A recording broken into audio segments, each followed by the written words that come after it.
Olá, irmãos, tudo bem com vocês? A paz do Senhor Jesus Cristo. Vamos diretamente para a palavra de Deus. Deus ele tem uma palavra para você neste culto aqui e você vai ser extremamente abençoado. Antes de tudo, eu vou fazer uma oração com você. Depois dessa oração, nós iremos trazer a palavra. Ore comigo.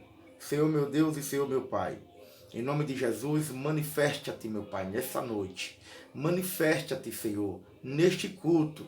Fala com o teu servo que está do outro lado. Fala com a tua serva, Senhor, que está do outro lado. E que esta família venha ser edificada no nome de Jesus, mediante a tua palavra. Hoje e agora, em nome de Jesus. Amém.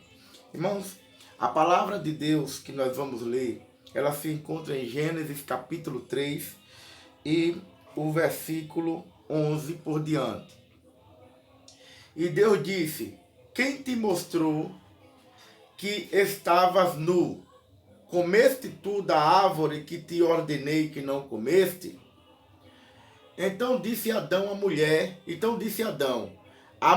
que me deste por companheira, ela me deu da árvore e comi.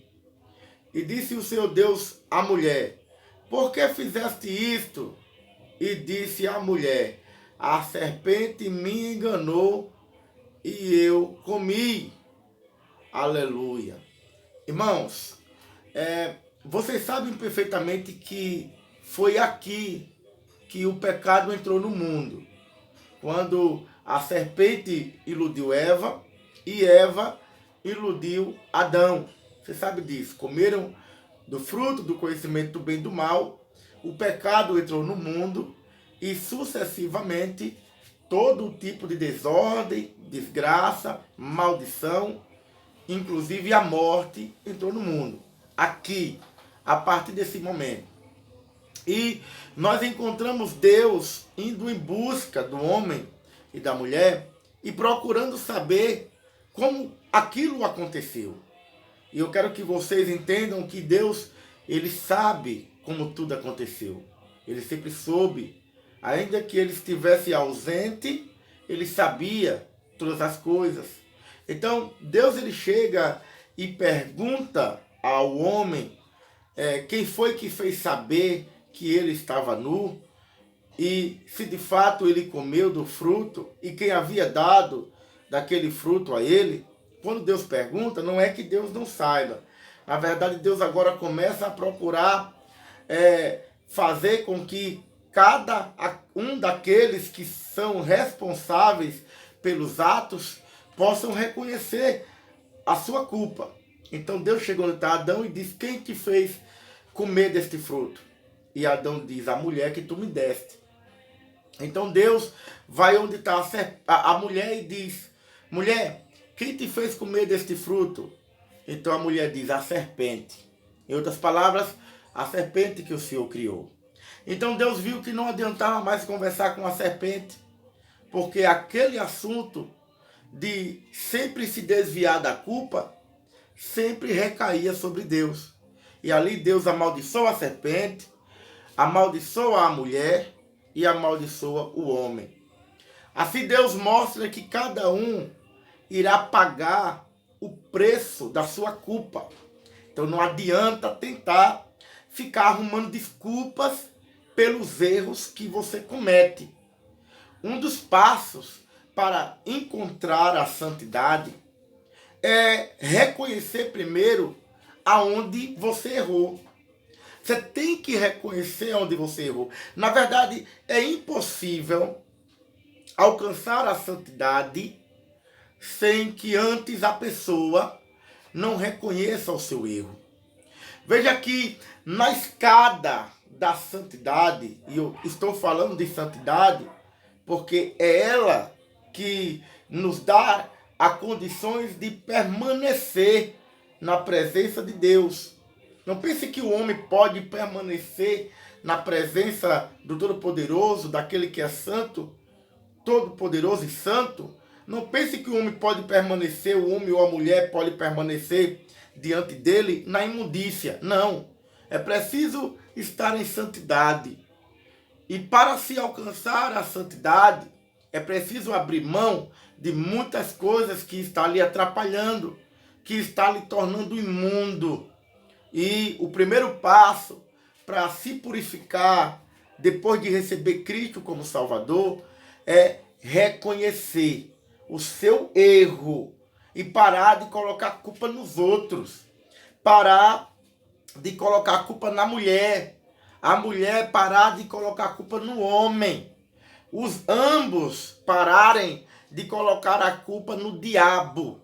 A grande verdade é que quando a pessoa que está no erro começa a culpar os outros pelos seus erros, essa tentativa de se livrar dos erros cometidos por si próprio termina recaindo em Deus, né? É por isso que isso é abominação diante de Deus.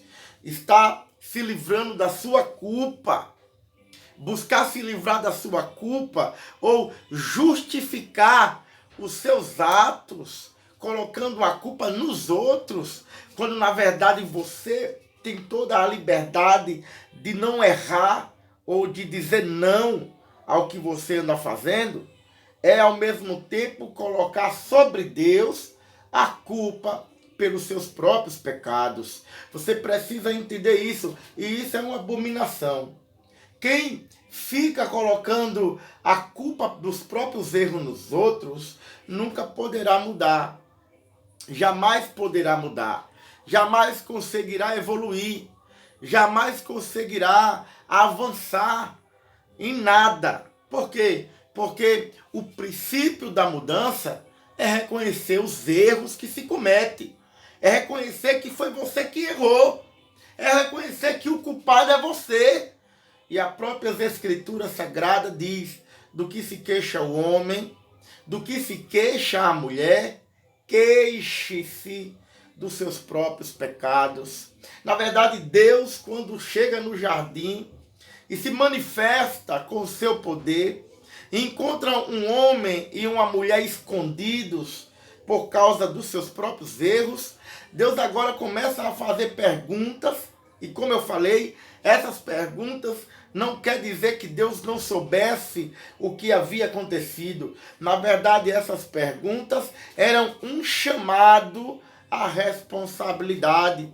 Deus estava chamando Adão para a responsabilidade.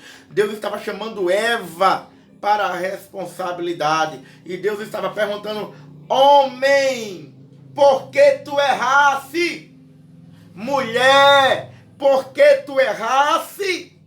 E nenhuma das respostas daqueles dois convenceram a Deus, porque eles, ao responder, tiravam a sua culpa.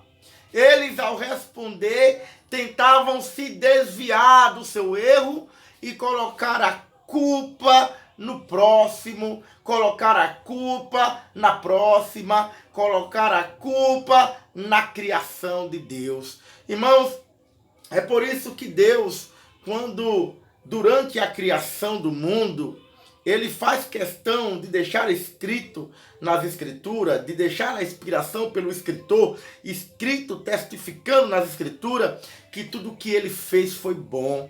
Se você ler esse livro de Gênesis, que aqui fala do começo da criação, desde o primeiro capítulo, você vai ver durante a criação, Deus deixando declaradamente que tudo o que ele fez, que tudo o que ele criou foi bom.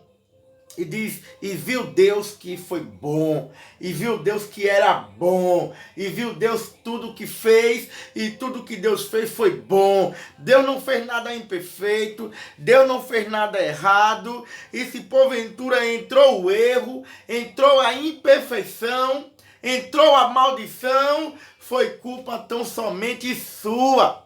Foi culpa sua, está sendo culpa sua. E esse chamado à reflexão é o único caminho para ter a sua vida reestabelecida. O chamado a refletir sobre os seus atos, quando Deus usa o pregador, como está me usando agora, para fazer você refletir sobre as suas atitudes, sobre os seus erros, aonde você está errando, o que está lhe atrapalhando, para você refletir na imundícia que está aí oculta, tirando a presença de Deus de você. Esse chamado para a reflexão é o único caminho da restituição em Cristo Jesus. Se você olhar a história da redenção, que é em Cristo Jesus, que encontra o seu ápice, que encontra o seu auge em Cristo Jesus. Se você olhar a história da redenção, que encontra o seu auge, o seu ponto máximo em Cristo Jesus, você vai ver que em Cristo houve uma atitude de assumir o pecado da humanidade. E foi assumindo o pecado, recebendo para si o castigo que veio daquele pecado, que Cristo pôde abrir o caminho para a restauração de todos os povos e de todas as nações. Aquele que se tornou o caminho da restauração teve que assumir o pecado da humanidade e carregar sobre si as consequências desse pecado. Em outras palavras, não pode haver restituição se não há convicção de pecado, se não há confissão de pecado, se não há o entendimento de que você está errado. E é você que está errado. É você que está errada. Essas palavras saíram da sua boca, e só saiu da sua boca porque o seu coração está cheio dessas palavras. O Senhor Jesus disse que o que sai da boca, ou a boca fala o que o coração está cheio. Então não adianta dizer que foi influenciada, que foi influenciado, que foi iludido, ou que foi empurrado, ou que foi convencido, ou que foi pressionado a falar essas coisas. Não! Você falou porque o seu coração está cheio de tudo isso que você falou, e isso é erro, isso é imundícia, isso é tristeza, isso é abandonar o que Cristo fez por você. Ele assumiu tanto o erro como as consequências, e também requer de nós que nós venhamos assumir o nosso erro e venhamos entender que se nós erramos, a culpa é nossa. Ninguém poderá ser restituído sem que antes não reconheça o seu erro. Ninguém poderá ser reestabelecido no Senhor se não reconhecer o seu erro. Ora, se você ficar culpando os outros pelos seus erros, então significa dizer que não existe erro em você. E que se você errou, a culpa foi dos outros. E se a culpa foi dos outros, você não merece castigo. E se você não merece castigo, você não precisa de um Salvador. E se você não precisa de um Salvador, então você não tem Jesus na vida. Esse é o perigo de quem vive errando, de quem vive no erro, aleluia, e não toma uma posição de arrependimento, de convicção de pecado, de responsabilidade para com o erro. Ou você passa a ter responsabilidade com os seus erros, ou você não poderá receber a restituição em Cristo Jesus. Ou você não poderá receber, aleluia, a capacitação em Cristo Jesus. Enquanto você não confessar, tanto para você mesmo, como para Deus e como para o próximo, que a culpa é sua, que tudo que você anda fazendo é culpa sua, e não é culpa das consequências, não é culpa do jardim, não é culpa da serpente, não é culpa de Satanás. Apesar de Satanás nos tentar, ele não vai pegar nas nossas mãos e obrigar a gente a pegar no que não deve.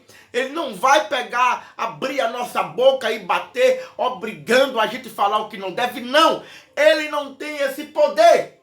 Ele é enganador, ele é tentador e ele é acusador, mas ele não tem esse poder. Se nós fazemos algo, é porque amamos mais as trevas do que a luz. Se nós praticamos algo, é porque amamos a prática das trevas mais do que a luz. Essa é a grande realidade. E não adianta viver tentando justificar-se. E é interessante que desde o início, desde a queda do homem, desde a queda de Adão e Eva, que Deus mostrou claramente que ele não deixa ninguém impune.